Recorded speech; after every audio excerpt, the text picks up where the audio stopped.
Hello viewers, you are welcome to your show, my show, our show, the Digging Deep Show.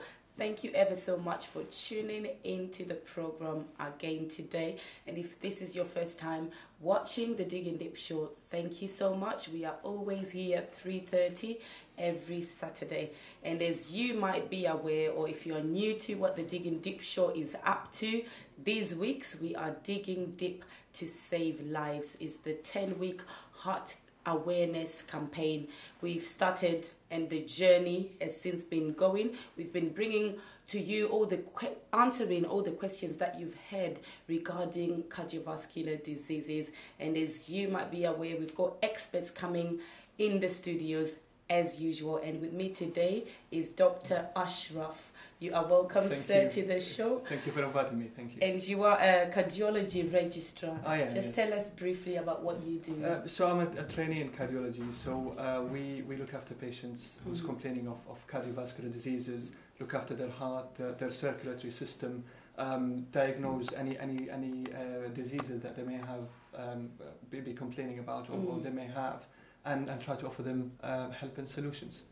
Wow, so you're there to offer them help and solutions. Yes. And I'm promising you, our viewers, our cardiology registrar is here on the show, so he's going to offer you help and solution to all the questions that you've heard, the questions coming up from our viewers. And like I said, it's a heart awareness. We will have to talk about these issues until it sinks in our hearts and we have all the knowledge possible.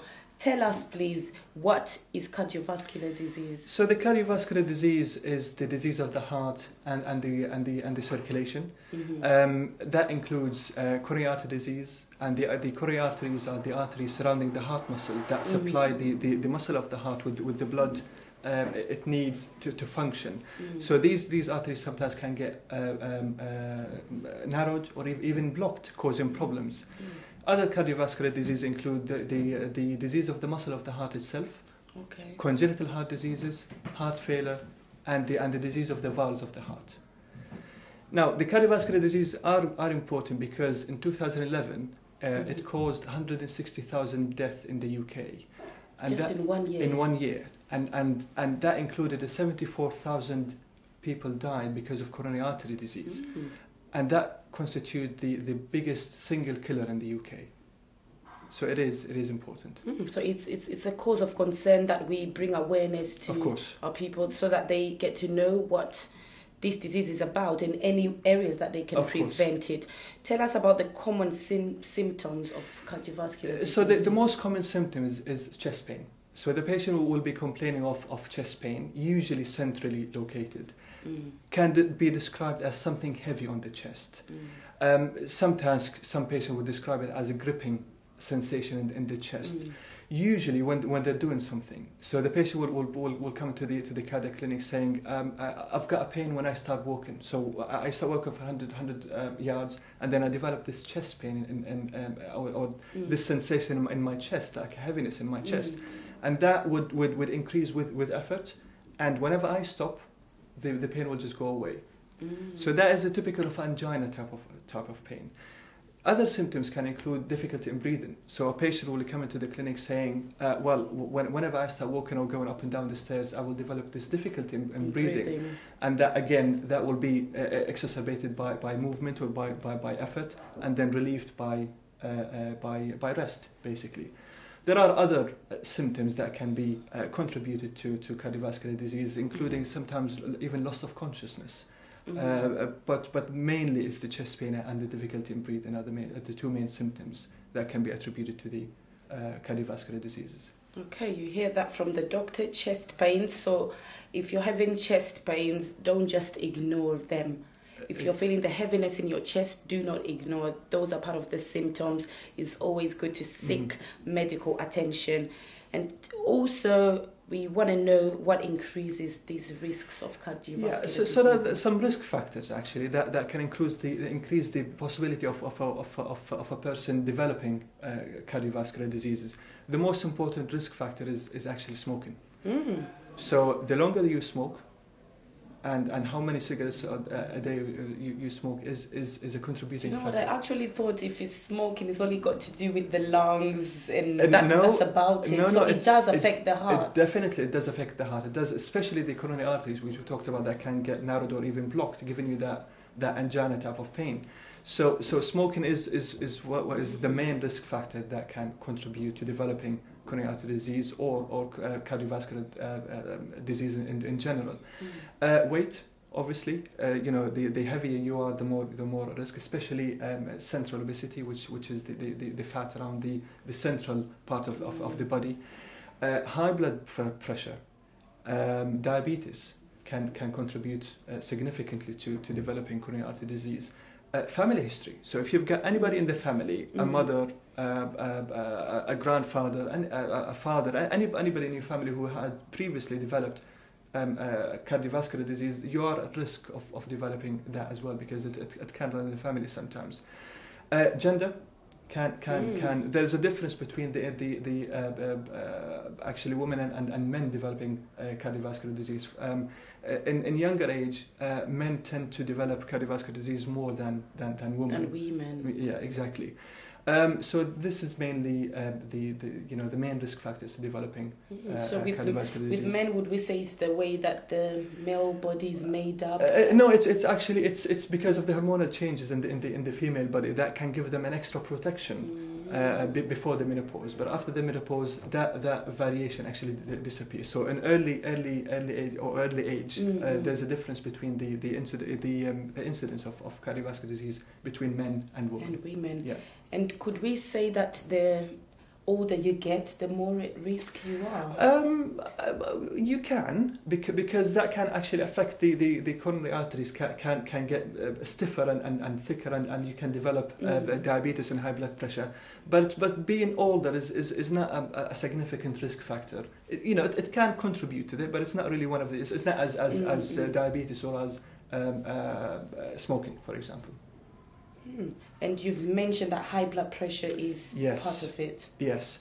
So the thing is that in the Afro-Caribbean community, the ethnic minorities, especially the Afro-Caribbean community, are more susceptible to developing high blood pressure. And some researchers found that they're more sensitive to salt. And as we know, that salt can elevate your blood pressure. And the patient will end up having high blood pressure or hypertension, and that is a significant risk factor for developing coronary artery disease. So yes, high blood pressure is one of the risk factors.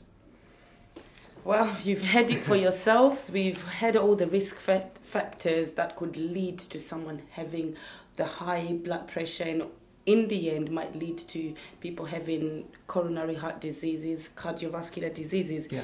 And what advice can you give to our viewers in regards to blood pressure in Afro-Caribbean community? Yeah. So obviously being sensitive, a bit more sensitive to salt, that can contribute to high blood pressure. It sounds sensible to try to limit the amount of salt that we take in our daily lives.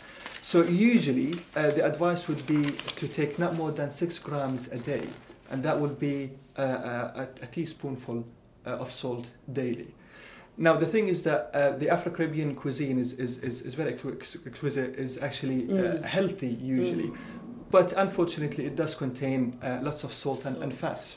So the way we can address that problem is to try to be aware of the amount of salt that we take during our daily lives.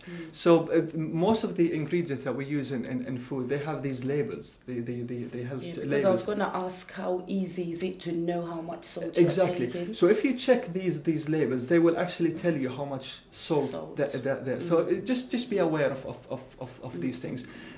Be aware of some sauces that we use sometimes, especially soy sauce contains lots of salt. It is delicious, but it's very nice. Yeah. But it's most of the Chinese food, they just sprinkle it. It is, but it contains a lot of salt. Just be aware of these things.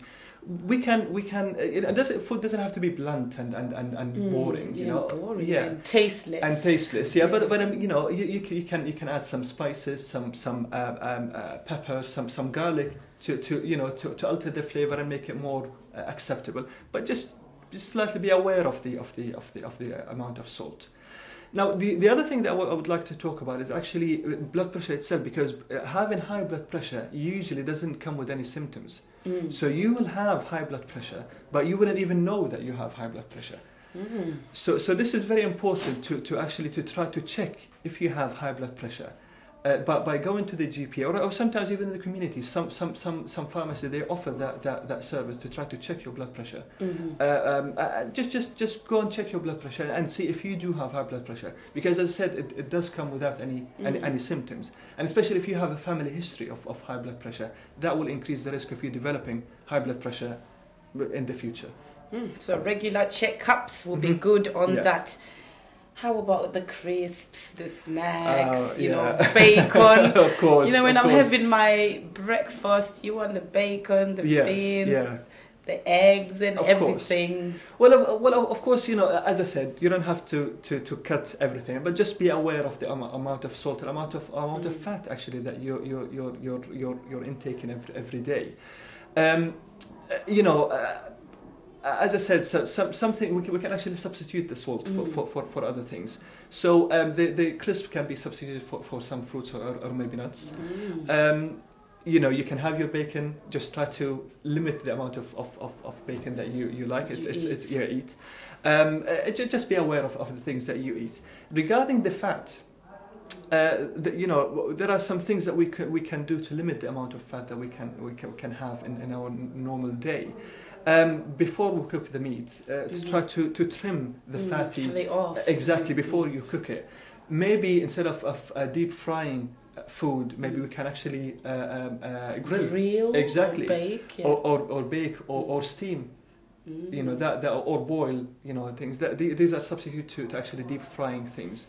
So some of the things that we can do to try to limit the amount of fat and salt. So basically what you're saying is it's nothing that we cannot do. We can actually do something about it. Yeah, exactly. So just be aware of things and just be sensible with things. That's it really. And in terms of adding salt on the table, is it of any difference to adding it when you're cooking? I don't think it's actually it does matter, because whether it's in a soluble form or a solid form, it's basically the same. Just be aware of the amount of that you're in. So basically, just cut it out. Just cut it out. Either you're adding it on the table, or either you're cooking it. You say, "Oh, I've cooked it, so it's of less value." So either way, either way, just try to limit the amount of salt to 6 grams daily for an adult. Okay, you hear that from the doctor in the studios today. And in terms of the traditional food, like we've mentioned that mostly Afro-Caribbeans are more at risk, and we tend to have our traditional meals that really taste lovely, and mainly because they've got the salt and everything in them. You know, does that mean we have to stop enjoying? No, not at all. I mean, as I said, the Afro-Caribbean cuisine is exquisite, is delicious, and it is healthy because of all the leafy vegetables and because of the mangoes and the beans and all that. Just again, as we said, just be aware of the amount of salt, amount of fat in it. Try actually, beans are very good for you, so try to have a portion of bean or lentil probably every day. That is actually really good, so try to increase that in your daily meals. That will be good for that. And again, we talked about try to trim the amount of the fat, and try to grill instead of deep fry. All these tricks and tips that can really help with preventing cardiovascular diseases. And traditionally, you have to serve a good portion. If you're giving some food to your husband, you have to give them a good portion. Yes. What do you make of that? Well, obviously, having a good portion is good. But what we advise is actually just be sensible about the portion of food that you have. So it's just have a smaller portion of what you usually eat. You don't have to not to enjoy the food, but instead of having a big massive portion of your favorite food, mountain. So it's all about the quality. So I'm sure that the quality is going to be excellent, but the quantity will be smaller and smaller, just to avoid all the risk factors, all the amount of salt and fat that can be found in the food itself. And what other things can we try to avoid when cooking so that we don't get the risk? Yeah, I mean, obviously in the Afro-Caribbean cuisine, it's famous for cooking in coconut oil and coconut milk, which is very delicious, but unfortunately can have the Nigeria palm oil that can contain lots of fat in it, unfortunately. So it might be sensible actually to replace that with vegetable oil. So try to cook the same meal, but instead of using the coconut oil and the palm oil, use just a vegetable oil that can actually help reducing the amount of fat content in the food. So actually just swapping a little bit can make a big difference. Yes, we still can enjoy the food, we still can enjoy everything we would like to do, but just a bit of a swap or just just swapping some of the twist, the twist that we you said instead of putting that much salt, just put a little pepper, little spice, garlic, exactly. Garlic. Instead of having a big portion, have a smaller portion. Instead of using coconut oil, we use vegetable oil. There's these swaps that we can use that can actually help in preventing cardiovascular diseases. Okay, I hope we're going to take that on board. Our doctor is giving us the tips and the advices in order for us to reduce the risk of getting cardiovascular diseases. And how can we address other risk factors? We talked about smoking, and smoking is a big risk factor for cardiovascular diseases. And I know in the Afro-Caribbean community, smoking is a habit. So the way to tackle that problem is actually is try to be aware that what you're doing is actually harming your health in general, especially your heart. So it depends on the person himself. If you've got the will to stop, and if you want to stop, that you will stop. And there are lots of help actually. You don't have to do it by yourself. So you can go back to your GP. Can help you with lots of leaflets and flyers. Can give you some websites. You can get in touch with other people who are trying to quit smoking, so you can help each other and give each other some advices about how to stop smoking. There are some nicotine substitutes that can actually be provided by the GP, such as nicotine patches, nicotine gums, and nicotine inhalers that can help with the cravings that the person who's trying to stop smoking can develop on the way to quitting. We've got actually nurses, specialized nurses, smoking cessation nurses, a specialized nurse that would help actually with the journey to stop smoking, that will give you the guidance and all the advice that you would need, obviously with all the nicotine substitutes, to help you quit smoking. And if you use and utilize these facilities, then you're 5 times more likely to stop smoking than try to do it on your own. So that's very. So help is available. It is available, yes. One of the other things that if you're trying to stop smoking, then maybe try to avoid situation where you're tempted to smoke, because if you're going out with your friends and your friends are all of them smoke, so that wouldn't help definitely. That will put some strain on you. If other members of the family or people who are living in the same house, smokers, that can actually so just think about these situations. But you've mentioned that the most important is if the person is willing to stop. Exactly. So it's the willpower, because we get sometimes patients coming to the heart clinic. Obviously they are smokers, and we advise them that you need to stop smoking. They would say yes, but deep inside we know that they're not going to stop smoking. They still love smoking. So if you're not willing to stop smoking, you're not going to stop smoking. So, but if you're convinced that that's it, I'm just going to stop smoking, then help is available, and you will succeed. Wow, thank you, doctor, on that one. If you are willing, it can be done. It all starts with the willpower, the willing to stop, then it will be done. And we've mentioned weight loss as one of the ways that it could help reduce the risk of cardiovascular diseases. And many women are into this weight loss thing. You know, you try it on a Monday, you start eating healthy. By the time the week ends, of course, yeah. Again, it's all about willpower. Yeah. So you know, you want to lose weight. It's the same as smoking. So try to do it with friends. Try to encourage each other.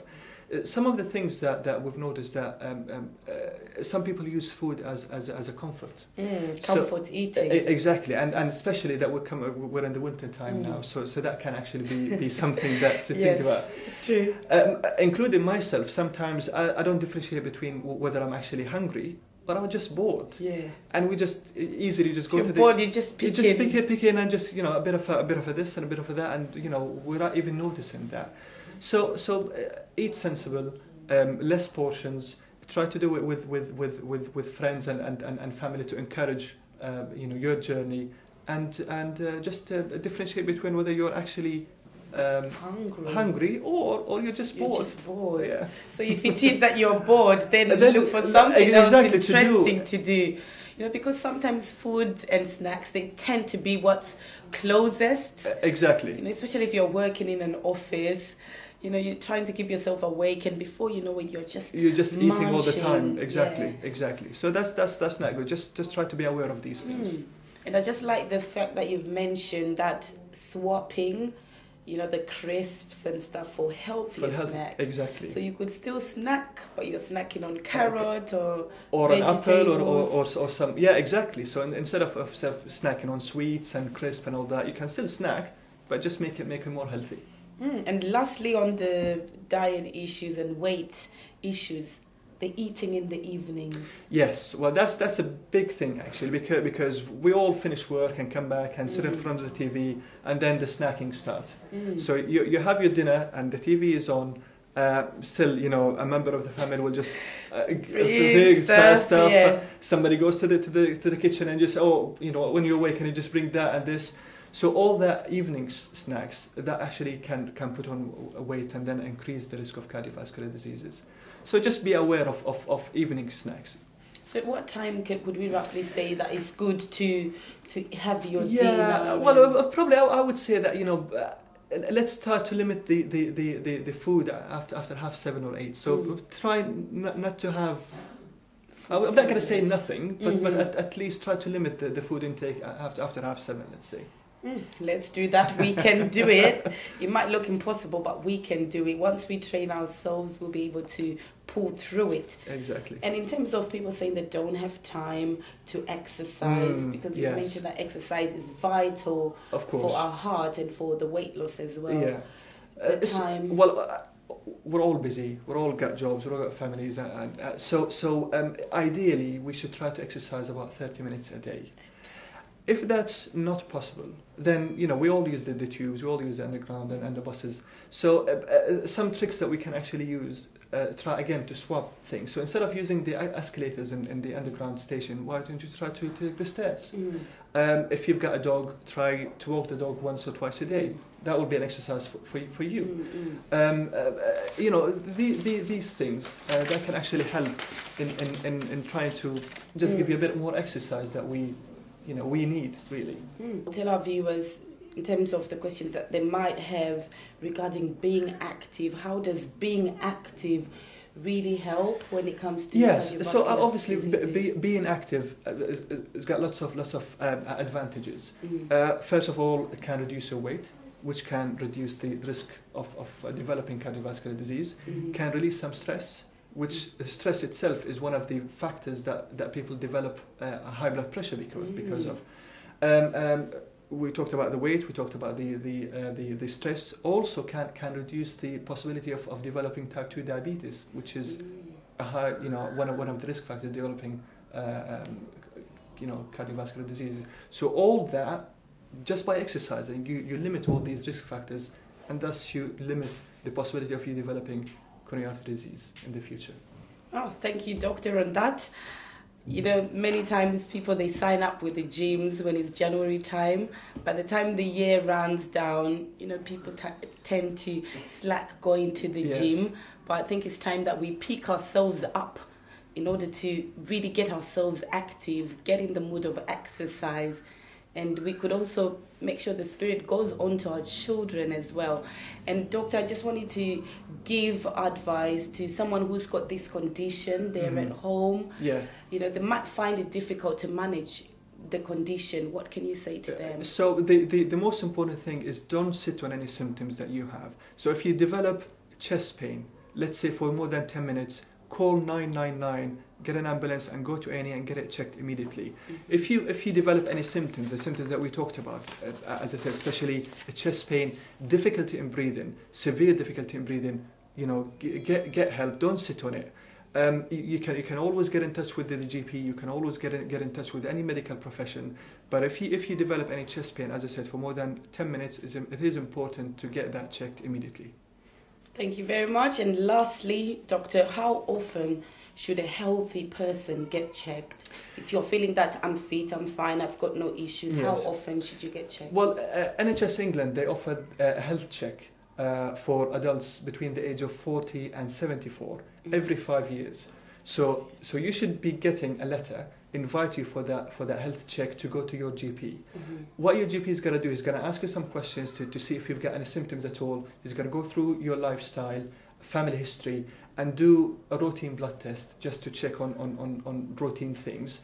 Do a cardiovascular physical examination, take your weight, your height, and give you a tailored advice regarding what can you do to try to tackle any risk factors regarding cardiovascular diseases. And don't ignore any symptoms. Thank you very much, Doctor. It was a pleasure having you on the show. Thank you very much Pleasure. for coming. Thank you. And to all our viewers, we say many thanks, and to the Awards for All for sponsoring this program. We are back again next week. God bless you.